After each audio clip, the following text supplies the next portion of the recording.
Tapi nggak boleh Pak, nggak jangan Pak. Nggak boleh. Saya bukan apa-apa Pak. Udah. Gue juga diserang oleh pendukung Kang Deddy karena gue kritik ide untuk membarakkan anak-anak nakal.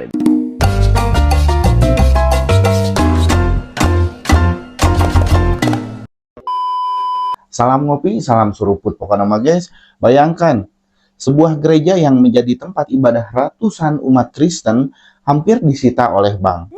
Tapi di tengah kekhawatiran itu datang sesosok yang memberikan harapan. Siapa itu? Kang Deddy Mulyadiah, KDM, Bapak Aing ya. Gimana kisahnya? Kita lanjut saja ya. Kritik dan saran dipersilahkan di kolom komentar ya. Sebelum saya lanjutkan ke videonya dan agar saya lebih semangat bikin videonya lagi, jangan lupa like, comment, and subscribe. Ini momen Kang Deddy cari solusi untuk gereja umat Kristen ya. Lihat. Gereja kami dieksekusi. Dan itu dulu tanahnya punya siapa? Dulu tanah diberikan hibah oleh misionaris Bapak. Jadi dihibahkan kepada pendeta Timbul Panggabean. Oh, pendeta Timbul. Siap. Kemudian sebelum beliau meninggal, beliau berwakaf. Saya tolong dikuburkan di depan gereja dan itu kami lakukan Bapak. Yeah. Kemudian dia bilang sebagian tanah ini diberikan kepada gereja. Pemilik ini menghibahkan nih tanah nih. Siap. Kemudian kan hibah itu kan harus dibuat dalam bentuk akta notaris. Belum Bapak. Belum sempat beliau keburu meninggal. Siap. Ya kan karena tidak tahu meninggal kapan. Siap. Kemudian anaknya yang nomor 3 mengalinamakan tanah itu ke dia dengan alasan untuk mampu bayar pajak. Kemudian disekolahkan. Yang menjaminkan tanah itu untuk pinjaman ke bank itu adalah anak dari ahli waris. Iya. Nah itu awalnya di tanah di luar gereja. Rupanya dia nggak mampu bayar Pak. Di top up dengan tanah gereja yang sudah dialihkan jadi sindikasi. Awalnya satu BPR Supra di Cianjur. Kemudian karena mungkin limitnya nggak sanggup, BPR kan punya limit. Dia minta bantuan ke BPRK di BSD dan BPRK di TKI. Nah, waktu saya melihat itu, saya baru tahu nih Pak sebagai gembala, sebagai pendeta, karena amanah dari pendahulu kami dulu, Pak Pendeta, kamu jaga gereja. Itu saja. Jadi saya nggak mikirin yang lain. Jadi ini disita oleh Bank Perkreditan Rakyat. Siap. Karena bukan BPR Bapak. Ya. BPR itu Bank Perkreditan Rakyat. Oh ya, siap. Saya sedikit agak ini. Ya, tenang Pak. Siap. Pendeta harus lebih tenang dibanding saya Pak. Saya lebih berat daripada pendeta, perasaan tantangan hidupnya. Nah kemudian karena gereja kami mau dieksekusi. Ya sudah Pak. Kan semuanya Tuhan yang punya. Siap. Buat tapi hidup ini umat saya yang nggak bisa beribadah. Hidup Bapak. ini kan sudah ada yang mengatur. Siap. Ya kan? Semua peristiwa itu adalah atas kehendaknya. Siap. Semua peristiwa. Tinggal kita kan mengambil hikmah dari peristiwa itu. Siap. Nah, intinya BPR ini nggak akan mengeksekusi kalau hutangnya dilunasin. Betul Bapak. Kenapa kita nggak berpikir ngelunasin aja hutang Kita BPR? selaku umat beragama ya yang pertama, jemaat saya itu semuanya anggota gajinya berapa sih Bapak? Kan bisa nyari bukan hanya dari sini. Ya. Dari mana saya nggak nyari Bapak? Ini contohnya Kang Deddy Mulyadiah. Siap. Tidak membeda-bedakan ras ya, agama. gitu. Ya udah kita cari semuanya dana. itu Dari sama sini ya. ribut ya kan. BPR nggak boleh rugi juga. Siap Bapak. Ya kan. BPR nggak boleh rugi juga. Ya. Bentar dulu kan baru mau. Lihat ya. Kang Deddy Mulyadiah sangat cepat untuk memberikan solusi ya. Bukan mikir bertahun-tahun. Tapi Kang Deddy Mulyadiah secara spontan dia langsung memberikan solusi yang sangat tepat ya. Gimana tanggapan kalian ya? Kritik dan saran dipersilahkan di kolom komentar ya. Makasih Bapak. BPR. Bukan apa-apa Pak. Saya sangat kasihan anak-anak Yonah. Udah. Mereka ini 40 tahun gereja. Sedih ya, sedih terharu. Jadi gini, kalau dirikan lagi gereja baru di Cianjur, nanti rumit lagi. Siap. Terlalu banyak lagi nih aspek segala macam. Kan lebih baik gereja yang sudah ada ini tetap berjalan, sudah berizin. Ada jamaahnya. Ya kan? Tugas gubernur hari ini adalah mencari uang untuk membayarkan hutang ke BPR. Siap Bapak. Ya, itu kan. Ya udah, tapi nggak boleh Pak. Nggak boleh. Saya bukan apa-apa Bapak. Udah. Saya hanya membutuhkan cuma saya. Udah lah Pak. Ya. Kan dari gini Kalau diriin gereja kadang-kadang ya resisten terhadap lingkungan. Tapi kan kalau gerejanya sudah ada kan tidak mahal lagi membangun. Siap. Daripada misalnya Pemprov Jabar harus bersama jamaah membangun gereja baru lagi, Siap. kan lebih berat biayanya. Siap, Pak. Kan lebih baik Pemprov Jabar memfasilitasi Siap. Siap. untuk dilakukan pembayaran terhadap Siap. rumah ibadah ini. Siap, Bapak. Ya kan? Siap. Nanti kan banyak yang partisipasinya nanti ada. Siap, Bapak. Nanti saya bantu. Siap. Ya. Siap, Bapak. Oke. Makasih, Bapak. Ya udah nanti kita cari. Siap, Bapak. Tapi Sekarang gini aja. Udah jamaah tenang beribadah. Siap. Siap. Gubernur Siap. akan mencari solusi. Siap. Melakukan pembayaran Siap, Bapak. Siap. untuk rumah ibadah. Siap. Siap, Untuk Bapak. menjaga ketentraman, ketertiban Cianjur. Siap. Gimana tanggapan kalian terhadap Kang Deddy Mulyadi ya? Ini contoh pemimpin yang cerdas ya. KDM tidak membedakan suku dan agama ya. Dia memandangnya itu sama. Coba aja lihat ya. Dia dengan spontan memberi jalan keluar untuk masalah gereja tersebut ya. Gimana menurut kalian? Kritik dan saran dipersilahkan di kolom komentar ya. KDM selamatkan gereja. KDM adalah jawaban bagi umat Kristen ya dari Cipanas. Coba kita lihat videonya ya. GKAI Cipanas Jati. Seorang pemimpin. Gimana menurut kalian ya? KDM pemimpin sejati atau bukan ya? Yang kemarin nyinyir terhadap julukan raja buat Kang Deddy Mulyadi. Mana nih? Ada nggak di sini ya? Yang setuju julukan Kang Deddy Mulyadi itu raja siapa? Tulis di kolom komentar ya. Karena Kang Deddy Mulyadi itu punya sifat seperti raja ya. Bijaksana dan mengayomi masyarakat. Bukan kayak yang kemarin nyinyir tuh ya. Sejati tidak memandang suku, agama, ras, dan antar golongan. Semuanya merata sama di mata dia. Dan kita lihat dari ketulusan hatinya bagaimana dia bisa mengambil keputusan yang sangat amat singkat, spontan. Tetapi itu bisa menjadi sebuah solusi, bisa menjadi sebuah jawaban doa untuk orang-orang yang sedang mengalami masalah dalam hal ibadah. Saya sangat salut dengan toleransi KDM yang benar. sangat amat luar biasa. Sudah ditunjukkan dari kasus-kasus yang terjadi bahwa dia sangat menentang intoleransi dan dia adalah orang yang sangat toleran. Semoga KDM terus diberikan kesehatan. Amin. Dan semoga bisa terus membangun Jawa Barat menjadi Jawa Barat istimewa. Salam bobotoh KDM. Coba ya, kritik dan saran dipersilahkan di kolom komentar ya. Tanggapan kalian terhadap Kang Deddy Mulyadi gimana nih? Yang cinta Kang Deddy Mulyadi coba tulis di kolom komentar ya. Kita lanjut lagi video selanjutnya nih. Ini di mana nih ya? Aura Presiden begini, antusiasme kampus kedatangan Gubernur Jawa Barat Deddy Mulyadi.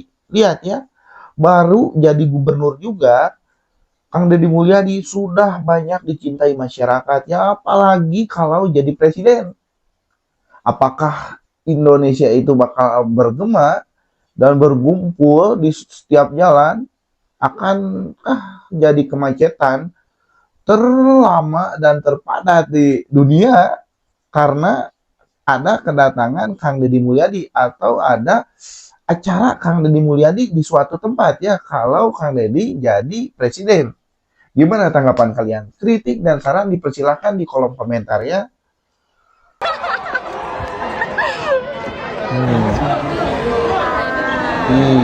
Ya.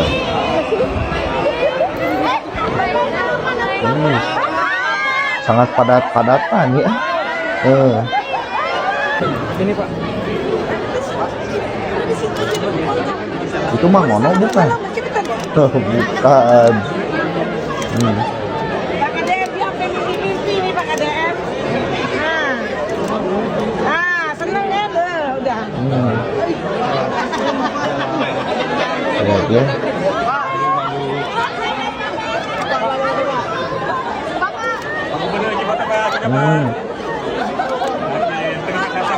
Mahasiswa kampus sangat menghargai ya atas kedatangan KDM. Ya. Padat-padatan guys.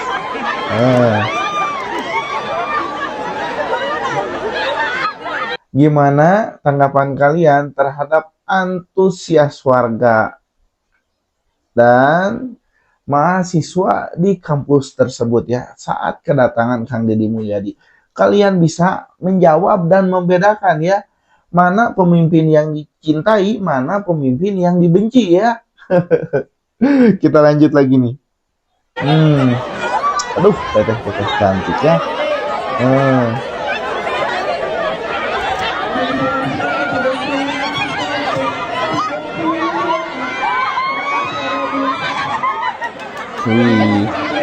Halo guys.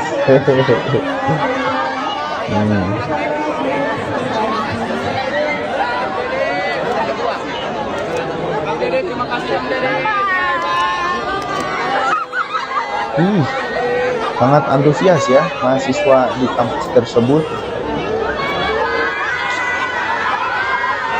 Masya Allah, begitu cintanya kalian ke Kang Deddy Mulyadi.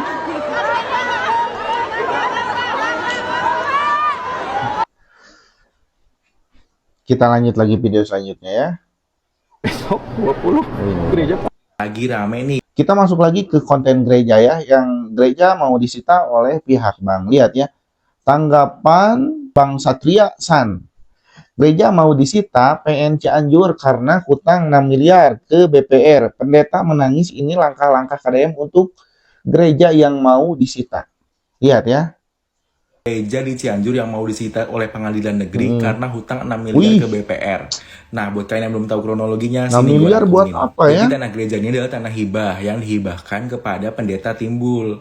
Nah, sebelum meninggal beliau mewakafkan, tapi belum sempat diurus administrasinya, beliau udah keburu meninggal duluan. Nah, anak ketiga si pendeta ahli waris ini mengalihngamakan tanah tersebut dengan alasan untuk memudahkan membayar pajak. Dan tanah gereja ini dijadikan jaminan ke BPR tanpa sepengetahuan pendeta yang saat ini bertugas dan juga jemaah. Nyata si anak ketiga ini tidak mampu bayar pinjaman, sementara hutang yang harus dilunasi adalah 6 miliar. Pendeta yang saat ini bertugas dan juga jemaat tidak mampu melunaskan, sehingga tanah tersebut harus disita oleh BPR. Akhirnya Kang Deddy Mulyadi turun tangan nih mencarikan dana untuk melunasi hutang tersebut. Karena kalau buat gereja baru akan lebih banyak lagi biaya yang dikeluarkan, dan perizinannya itu bakalan repot. Karena video ini ramai di media sosial, banyak umat beragama yang menyampaikan aspirasi kalau misalkan ada open donasi, kita mau ikutan nih. Ya kita doakan aja semoga uangnya cepat terkumpul dan permasalahan cepat selesai. Siapa nih yang mendukung langkah-langkah Kang Deddy Mulyadi yang sangat cerdas dan to the point ya, kerja nyata untuk masyarakat ya, yang mendukung KDM RI 1? Coba tulis di kolom komentar ya. GGR Cianjur jadi saksi seorang pendeta bersujud dan menangis di depan Kang Deddy Mulyadi, bikin bangga netizen. Cianjur jadi saksi seorang pendeta bersujud dan menangis di depan KDM, dan bikin bangga netizen. Dimurahkan rezeki oleh Allah Ta'ala. Amin ya Allah ya Rabbal Alamin. Pada video kali ini saya akan mengomentari satu hal yang sedang viral yang dilakukan oleh KDM, oleh Bapak Aing, oleh gubernur kita terhadap salah satu pendeta di Cianjur ya. Kita semua pasti melihat dan menyaksikan bagaimana beliau memperlakukan orang yang berbeda agama. Dan ini sebetulnya tidak istimewa. Ini sebetulnya sesuatu hal yang wajar dilakukan oleh seorang pemimpin. Kenapa? Karena memang pemimpin sebuah negara bukan hanya memimpin satu agama, Benar. tapi memimpin agama-agama yang ada di daerah ataupun di provinsi ini gitu kan. Di mana Bapak Deddy Mulyadi adalah sebagai gubernur Jawa Barat, maka beliau memimpin semua agama yang ada di Jawa Barat. Namun yang membuat kita terkesan atau semua warga masyarakat terkesan, tentunya yang memiliki hati nurani pasti akan merasa terkesan, adalah cara beliau menangani masalah yang dihadapi oleh orang yang beda agama ataupun orang yang memang beda keyakinan dengan kita. Cara menyelesaikan dengan cepat, tepat, dan juga sangat elegan, sangat luar biasa. Inilah tentunya yang membuat kita bangga Inilah yang tentunya membuat kita sangat-sangat merasa sangat-sangat semakin jatuh hati kepada beliau. Karena dengan sendirinya beliau sudah melakukan. Siapa yang di sini cinta KDM? Coba tulis di kolom komentar ya. Atas kinerjanya sangat baik ya untuk Kang Deddy Mulyadi. Saya mau nanya nih, cocok gak Kang Deddy Mulyadi jadi RI 1 untuk memimpin Indonesia maju? Gimana menurut kalian? Apakah sudah siap dipimpin oleh Kang Deddy Mulyadi atau KDM? Kita jadikan raja di Indonesia ya, bukan saja raja di Jawa Barat. Biar Indonesia bisa merasakan seorang pemimpin dan kepemimpinan yang sebenarnya ya, bukan hanya omong-omong, bukan hanya omongan ya. Kita harus dipimpin sama orang cerdas dan merakyat ya, seperti Kang Deddy Mulyadi. Karena Kang Deddy Mulyadi itu dulunya karena Kang Deddy Mulyadi dulunya seorang rakyat biasa ya. Jadi Kang Deddy Mulyadi bisa merasakan keluh kesah seorang rakyat. Jadi kita harus pinter-pinter memilih pemimpin ya. Doakan saja semoga Kang Deddy Mulyadi jadi RI 1 ya. Kewajiban. Yang pertama, kewajiban sebagai kepala sebuah daerah. Kewajiban seorang gubernur. Yang kedua, kewajiban sebagai sesama muslim. Kenapa? Karena kita tahu, kita umat Islam diajarkan oleh baginda Rasul untuk selalu toleran terhadap orang-orang yang beda agama. Rasulullah SAW selalu mengajarkan mereka-mereka yang berbeda agama.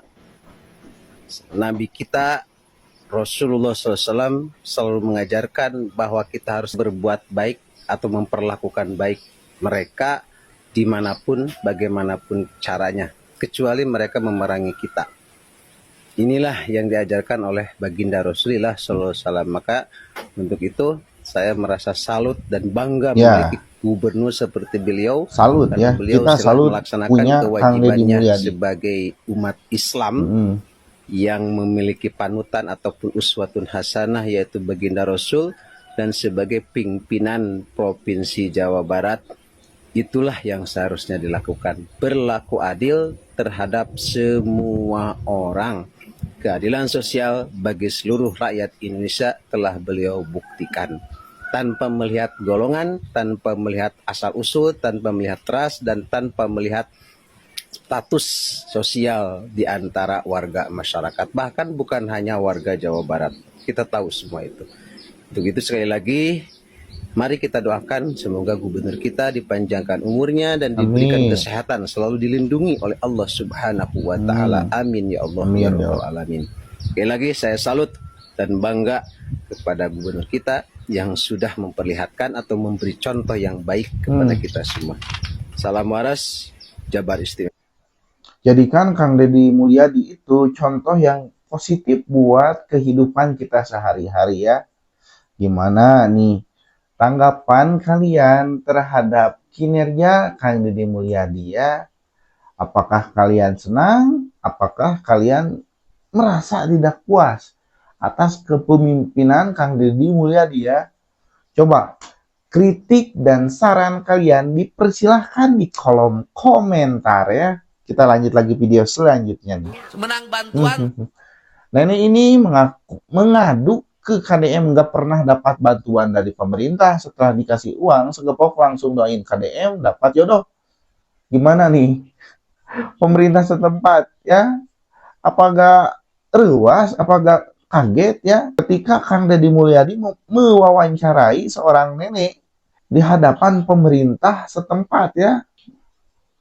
Bantuan pangan non tunai. Alhamdulillah, kemar kita mangkuk nak batu mandi berdehas di desa urang mas cari. Oh, lapur pisan. Jelema ripuh model kieu. Nini randa eueuh kaboga teu meunang bantuan. Nah, ari Haji Ano menang.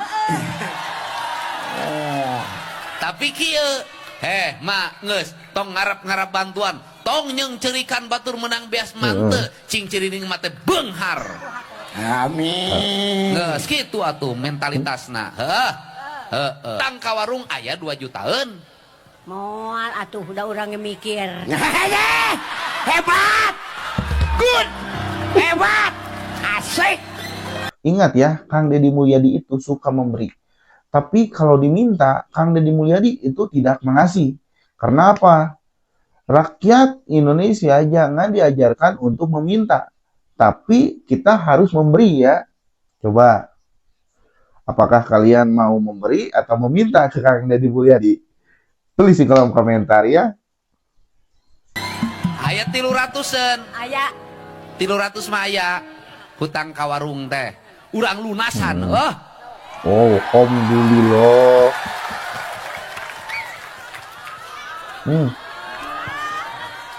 Segepok guys.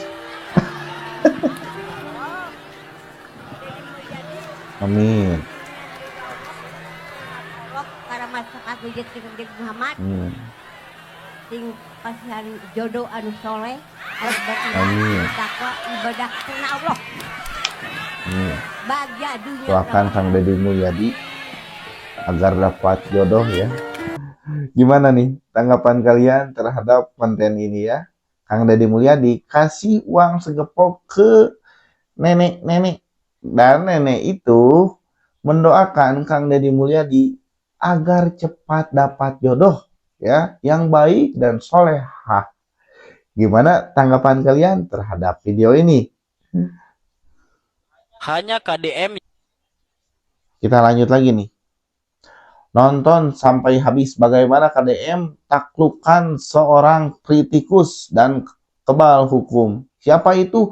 Rocky Gerung. Kita lihat videonya ya. Yang mampu taklukkan Rocky Gerung yang dikenal kritikus dan kebal hukum. Gue juga diserang oleh pendukung Kang Deddy karena gue kritik ide untuk membarakkan anak-anak nakal itu. Itu memang ide konyol. Bagaimana mungkin anak dibawa ke barak? Barak itu yang didisiplinkan ada barak, anak ya? itu perlu Barak berimajinasi. militer. Jadi kenakalan anak-anak itu bagian dari upaya untuk mencari jalan pikiran lain kan, bikin imajinasi. Ngapain dikirim ke barak? Barak itu mendisiplinkan tubuh supaya dia jadi docile body. Kan di barak diajarin baris berbaris, tata tertib, disiplin dalam pengertian militer ya, beda dengan dalam pengertian pedagogi. Kan disiplin datang dari kata disciple, bahasa Inggris tuh, yang artinya murid. Nah, murid itu harus belajar dengan guru, bukan belajar dengan komandan. Itu kan hierarki dalam militer. Bagaimana imajinasi berkembang kalau di situ ada hierarki? Nggak ada pedagogi di dalam latihan tentara. Tentara itu ya udah komando ya komando. Kan nggak mungkin orang berdebat dengan komandan kan. Periksa secara psikologi apa yang menyebabkan anak itu nakal. Karena kurikulumnya membosankan, banyak anak-anak yang bosan lihat kurikulum yang itu juga, dan imajinasi tumbuh, maka dia ngebandel aja di sekolah. Coba Kang Deddy terangkan pada saya. Sekarang begini, anak jalanan, anak bersikap jalanan, berkelahi tiap Ini tanggapan Kang Deddy Mulyadi ya terhadap Rocky Gerung. Kenakalan, kriminal, pakai Seketika terdiam ya. Penanganannya selama ini apa sih? Dipanggil di sekolah, dinasehatin, nggak bisa. Saya mengatakan, oh ini harus diselesaikan. Nah ini kan pemahaman barak militernya salah. Orang lain memahami barak militer itu adalah barak militer kayak di Amerika. Di Kodam 3 Siliwangi ada namanya Dodean Komando Pendidikan. Calon karyawan swasta dididik di situ. ASN prajabatan di situ. Anak-anak itu dimasuki di situ karena tentaranya sudah tentara guru, bukan tentara perang. Hadir menjadi ayah. Maka dia ngerti psikologi anak. Setelah itu saya lengkapi dong dengan grapolog, psikolog, psikater. Ada rangkaian tuh analisis. Dipilah anak-anak itu. Kan yang terjadi berhasil. Justru ketika balik orang tuanya itu problem. Anak-anak itu tidak mau pulang. Udah selesai, tapi dia nggak mau pulang karena orang tuanya akan membuat dia depresi. Jadi problem Indonesia itu bukan hanya pada anaknya, pada orang tua dan lingkungan. Karena ini bicara lingkungan, maka saya ambil kebijakan baru lagi. Anak keluar sekolah ini harus gimana? Mereka udah baik, maka iklim lingkungannya udah baik, harus baik. Maka harus dibuat lagi peraturan. Tidak boleh keluar malam sampai jam. Boleh lebih dari jam 9. Kenapa? Agar dia tidur jam 8. Agar ruang dia nongkrong, ruang dia bermain, ruang dia tawuran. Itu selesai. Di Kota Bandung biasanya jadi pusat geng motor. Sekarang pintu. Sekarang tuh dalam sebulan ini di Kota Bandung hanya 1 kasus. Di tengah anak-anak hari ini yang mengalami depresi karena lingkungan yang semakin rusak, alam ya rusak, oksigen rusak, bising suara. Mereka setiap hari bermedia digital, konsumsi makanannya sudah tidak berserat, tidak bernutrisi, banyakkan berlemak, bergula, berasam, dan pedas. Melahirkan anak yang mengalami problematika. Sedangkan guru di sekolah hanya guru BK. Rocky Gerung seketika terdiam ya. Terdiam atas jawaban dari Kang Deddy Mulyadi. Bagaimana tanggapan kalian terhadap program Kang Deddy Mulyadi yang memasukkan anak-anak yang nakal ke barak militer ya? Apakah kalian setuju di seluruh Indonesia diterapkan aturan seperti Kang Deddy Mulyadi? Coba kritik dan saran dipersilahkan di kolom komentar. Dan saya mau nanya lagi nih, gimana tanggapan kalian terhadap Kang Deddy Mulyadi yang mau membantu tempat ibadah ya, atau gereja ya, tempat ibadah umat Kristen? Gimana menurut kalian ya? Tulis di kolom komentar. Terima kasih yang sudah menonton. Jangan lupa subscribe dan jangan lewat video saya selanjutnya ya. Terima kasih.